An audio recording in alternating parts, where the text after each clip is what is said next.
This story is a work of fiction, inspired by real events. Names, dates, locations, and identifying details have been changed or dramatized to protect privacy and enhance the narrative.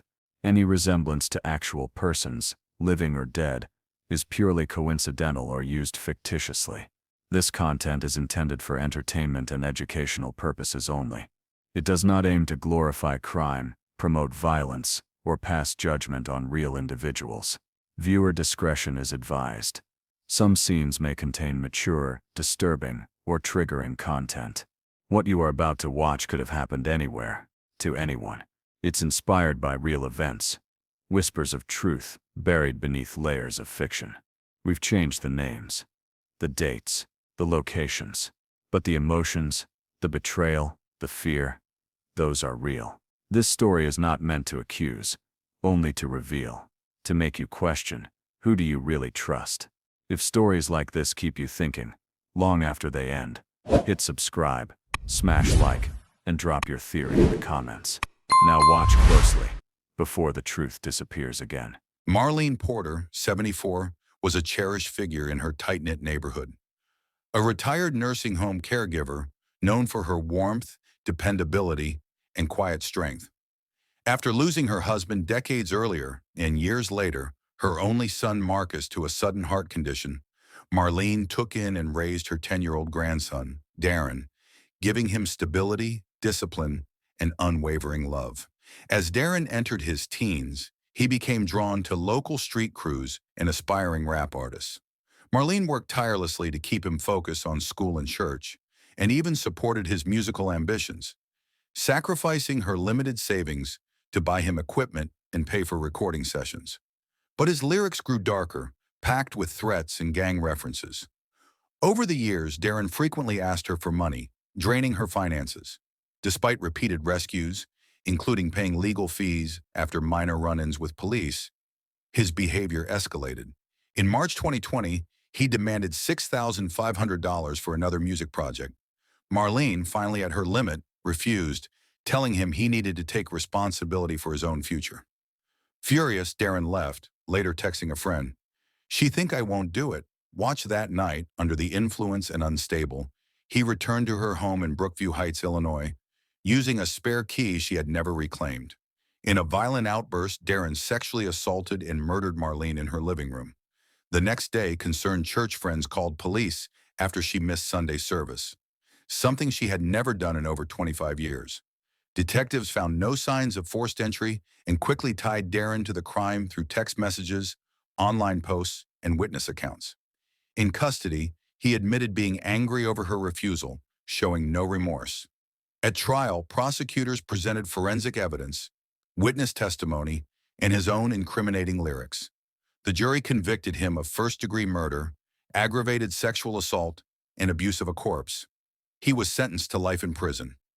Marlene's death devastated her community, not just for its brutality, but because it came at the hands of the boys she had raised and sacrificed everything for. Her story remains a haunting reminder that even unconditional love cannot always save someone determined to destroy themselves. In the years before tragedy struck, Marlene Porter's world revolved around routine, faith, and the small joys that kept her connected to life. Her modest single-story home sat on a quiet street lined with trimmed hedges, well-tended flower beds, and neighbors who knew each other by name. She was the kind of woman who waved to passing cars, dropped off homemade pies at church bake sales, and never forgot a birthday. The front porch light was always on after dusk, a silent signal that her door was open to anyone in need of a listening ear. Her days followed a comforting rhythm: morning coffee at the kitchen table, a crossword puzzle in hand, the soft hum of gospel radio filling the air as sunlight streamed through lace curtains. Trips to the grocery store on Wednesdays, choir practice on Thursday evenings, Sunday service without fail. It was the steady, familiar life of a woman who had endured loss, but found solace in structure. Darren's presence had once been the bright spot in her life. When he was a boy, she would walk him to the school bus, his small hand wrapped around hers. She packed his lunches with care: apple slices, peanut butter sandwiches, little notes tucked inside. He would rush in after school, eager to share stories about playground games or science projects, and she would listen with the patience only a grandmother could give. But by the time Darren turned 15, small cracks began to form.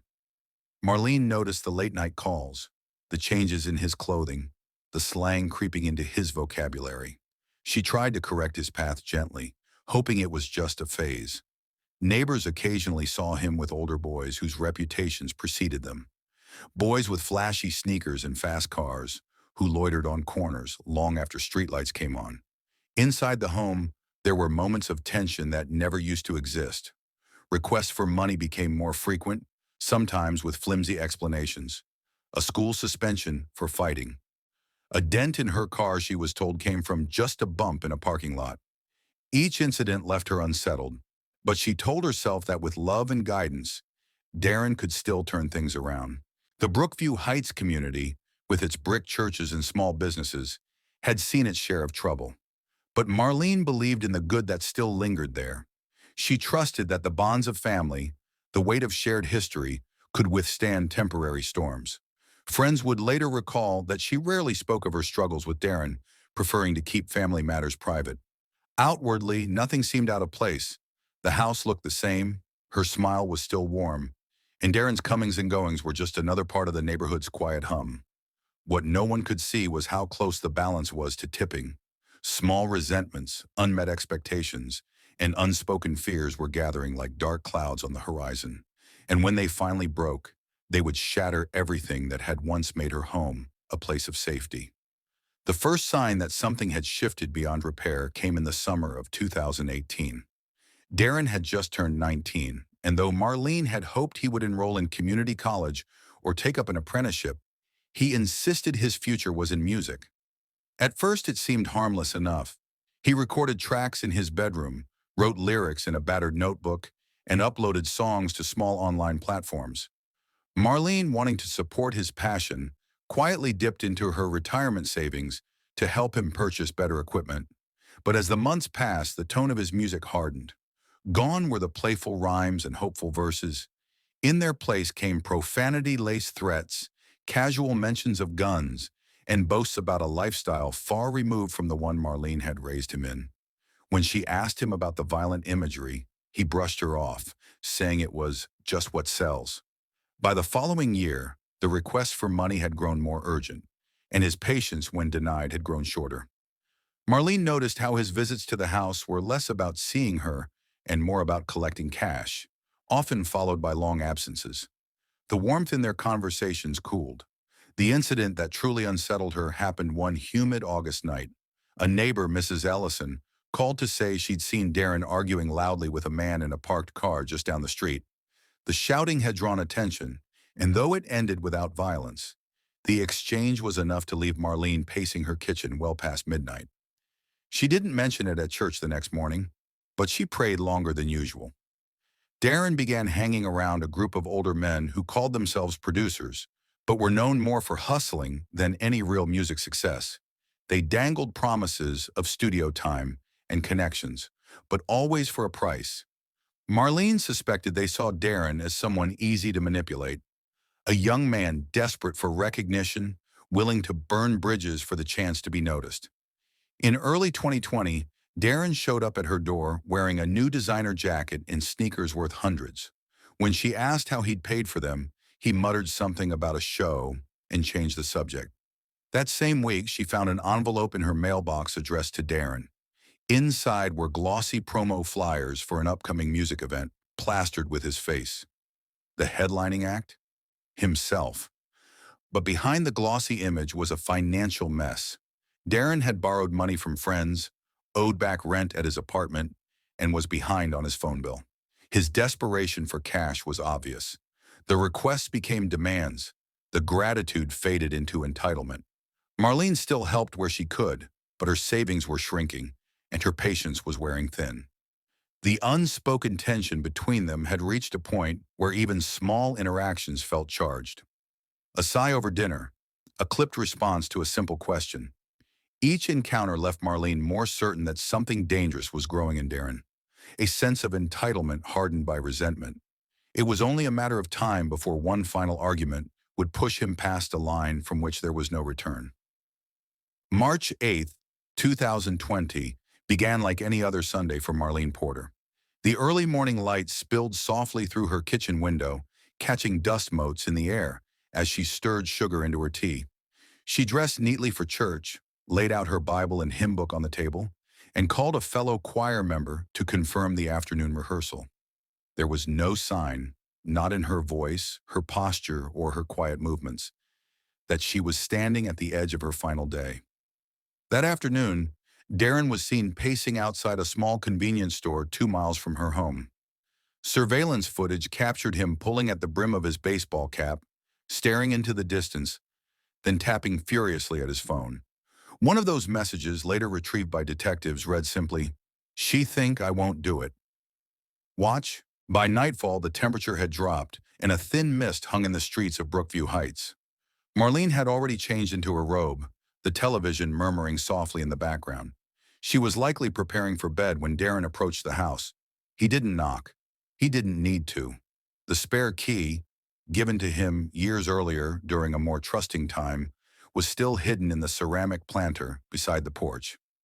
He let himself in, the faint squeak of the door hinges breaking the stillness. Inside, the smell of lavender cleaner lingered in the air. Darren moved through the narrow hallway toward the living room, where Marlene sat in her armchair. The confrontation was sudden. Words were exchanged. Low at first, then sharp. Neighbors later reported hearing raised voices, though none could make out the exact words. Marlene, resolute in her refusal, told him there would be no more money. The refusal was final, and something inside Darren seemed to snap. In the moments that followed, the argument turned violent. Darren's rage, amplified by alcohol and drugs in his system, overwhelmed any trace of the boy Marlene had raised. The assault was brutal, carried out in the very room where she had once read him bedtime stories. There was no struggle that could save her. She was overpowered, her frail frame no match for his fury. When it was over, the living room was silent except for Darren's ragged breathing. The television still played, oblivious to the horror that had just unfolded.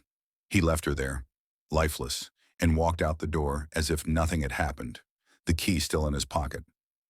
Hours later, the house sat dark, the porch light still glowing against the mist. Marlene would not be seen alive again. The next morning, when she failed to appear at church for the first time in decades, friends began to call. By mid-afternoon, police were at her door. The scene they found was both intimate and horrifying. No forced entry, no sign of theft, just a home frozen in the moment of a betrayal too deep to fathom. And the evidence, from the messages on Darren's phone to the physical traces left behind, would soon point directly to him. When officers arrived that Sunday afternoon, the front door opened easily under the touch of a gloved hand.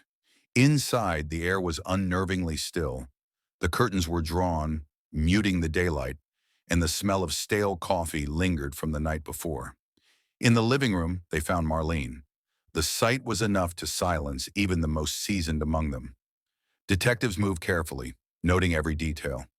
The position of her body, the undisturbed furniture, the faint indent of a coffee mug on the side table. There was no sign of a break-in, no overturned drawers or scattered valuables. Whatever had happened here, it was deliberate, personal, and carried out by someone she trusted enough to let inside. Word of her death traveled quickly. By evening, the Brookview Heights community was in collective disbelief. This was Marlene, the woman who never missed a Sunday service, who slipped grocery gift cards into church donation baskets for families in need, who still called neighbors dear no matter their age. To imagine someone harming her, let alone killing her, felt unthinkable. Investigators began with those closest to her. Interviews revealed a consistent thread: Marlene's growing frustration with Darren's demands for money and her recent refusal to fund his latest music project. Friends recalled her saying she feared he was losing himself and that she had to let him stand on his own. Within 48 hours, suspicion had zeroed in on Darren. The messages retrieved from his phone painted an unsettling picture: boastful, angry, and at times threatening. Detectives learned he had been seen in the area that night and had posted cryptic updates on social media in the hours after Marlene's death. One post read, "When they turn their back, don't be surprised when you show them the real you. Confronted with this evidence, Darren's demeanor was cold.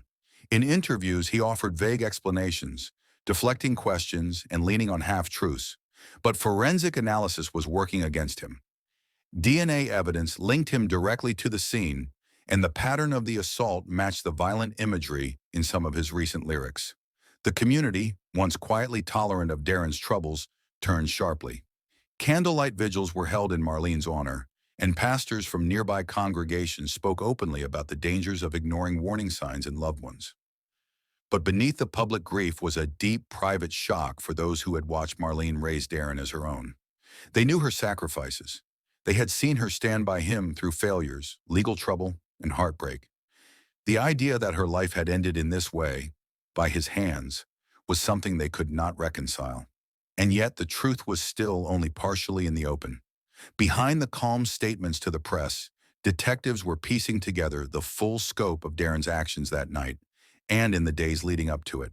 The picture forming was darker than anyone had yet dared to imagine. The final pieces began falling into place when detectives cross-referenced Darren's text messages with witness statements. A friend he had contacted on the night of the murder told investigators Darren had been drinking heavily and was mad enough to do something stupid. That same friend later admitted Darren had confessed in vague but chilling terms, saying he had handled the problem and made her regret it. Forensic reports were equally damning. The lab confirmed that traces of Darren's DNA were found not only on Marlene, but also on the handle of the spare key retrieved from his pocket at the time of arrest. Surveillance cameras near Marlene's street captured a figure matching his build arriving around the time neighbors reported hearing raised voices, then leaving less than 20 minutes later. But it was Darren's own words that sealed his fate. Investigators uncovered several unreleased tracks on his laptop, recorded weeks before the murder, in which he rapped about family who get in the way and making them pay. Prosecutors would later argue these lyrics weren't artistic exaggeration. They were a window into his escalating anger and entitlement. In the courtroom, the tension was suffocating. Marlene's friends and neighbors filled the benches, many clutching tissues or small prayer books. The prosecution laid out the case methodically, presenting evidence with an unflinching tone. The jury saw the text messages. They heard the recorded tracks. They viewed the photographs from the scene, each one a stark reminder of the brutality Darren had inflicted. When Darren took the stand, his testimony was chilling in its detachment. He admitted being angry that night, admitted going to her house, but tried to downplay his actions. He claimed the situation got out of hand, offering no sign of genuine remorse. The jury deliberated for less than 4 hours before returning with a unanimous verdict. Guilty on all counts: first-degree murder, aggravated sexual assault, and abuse of a corpse. The judge, citing the extraordinary betrayal of trust and the calculated cruelty of the act, sentenced him to life without the possibility of parole. For the community, the verdict brought justice, but not closure. Outside the courthouse, Marlene's pastor spoke to reporters, his voice heavy. She gave him everything she could: her home, her time, her love. And still it wasn't enough to save him from himself. In the weeks that followed, her house remained empty, the porch light still burning at night. Neighbors said it felt wrong to see it dark, yet harder still to remember the warmth that had once radiated from within. The truth had surfaced, but it carried with it a weight no one could set down. The boy Marlene had raised was now a man condemned to spend the rest of his life behind bars, not for lack of love, but because of what he had chosen to do in spite of it. Marlene Porter's story is more than a headline, more than a court verdict. It is a devastating reminder that unconditional love, no matter how deep or steadfast, cannot always change the path of someone determined to self-destruct. She gave her grandson a home when he had none, guidance when he was lost, and resources she could barely afford. She believed, as so many do, that with enough patience, enough second chances, and enough sacrifice, she could help him build a better life. But what unfolded in her quiet living room proves a harder truth. Love without boundaries can sometimes enable the very behavior it seeks to correct. And when anger, entitlement, and addiction take root, they can turn even the closest bond into a flashpoint for violence. Her murder was not only an act of unimaginable betrayal, It was the shattering of an unspoken faith between family, the kind that tells us home is the one place we are safe. For the people of Brookview Heights, and for anyone who knew her, that sense of safety will never fully return. If there is anything to take from Marlene's life, it is the courage she showed in the years before her death, standing firm in her values, even when it meant saying no to someone she loved. It is a reminder to recognize the warning signs, to set boundaries that protect not just our loved ones, but ourselves. Her light was stolen, but her legacy remains in the community she strengthened and the kindness she poured into others. If this story moved you, share it. Start the conversation about family violence and the hidden struggles behind closed doors. And for more stories that expose the truths we often don't want to face, subscribe and join us here, where real life leaves the deepest marks.